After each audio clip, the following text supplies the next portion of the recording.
नमस्कार, आप देखना शुरू कर चुके हैं द बम्बाट और मैं हूं सुनील। बात करने वाले हैं इन दिनों में चर्चा में है महाकुंभ प्रयागराज। महाकुंभ में नागा साधुओं के अखाड़े ने अलग ही जलवा बिखेरा है। हर तरफ इनकी चर्चा हो रही है। बहुत कम लोग जानते हैं कि महाकुंभ में नागाओं के साथ साथ कुछ जगहों पर अघोरियों को भी देखा जा सकता है, लेकिन आप इन्हें आसानी से पहचान नहीं सकते हैं।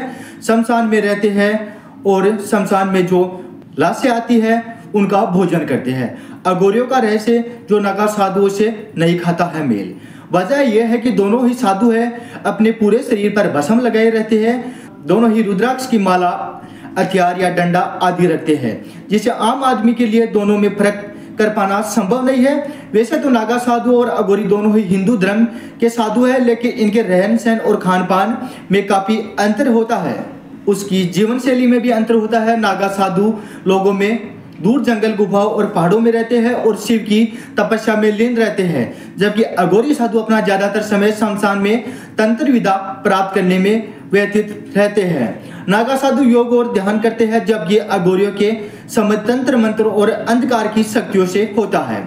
खान पान में भी उनमें बहुत सा अंतर होता है। ज्यादातर नागा साधु शाकाहारी होते हैं, कुछ ही नागा साधु मांस खाते हैं। मुख्य रूप से शाकाहारी नागा साधु भिक्षा मांगकर भोजन प्राप्त करते हैं और सादा भोजन ही करते हैं। वे सात्विक आहार पर जोर देते हैं, जिसमें फल, सब्जियां और अनाज शामिल होता है। नागा साधुओं का नियम है कि वो आमतौर पर दिन में एक बार ही भोजन करते हैं और 7 से ज्यादा घरों में भिक्षा नहीं ले सकते। अघोरी साधु मांसाहारी खाते हैं और किसी भी तरह का भोजन नहीं करते हैं, जिसमें मांस, शराब आदि शामिल है। इसके अलावा अघोरी कभी कभी शमशान में भोजन करते हैं और शमशान में जो मुर्दे होते हैं उनका भोजन करते हैं। कुछ अजीबोगरीब चीजें भी खाते हैं। इनके खान पान और कुछ विशेष प्रतिबंध नहीं होता है।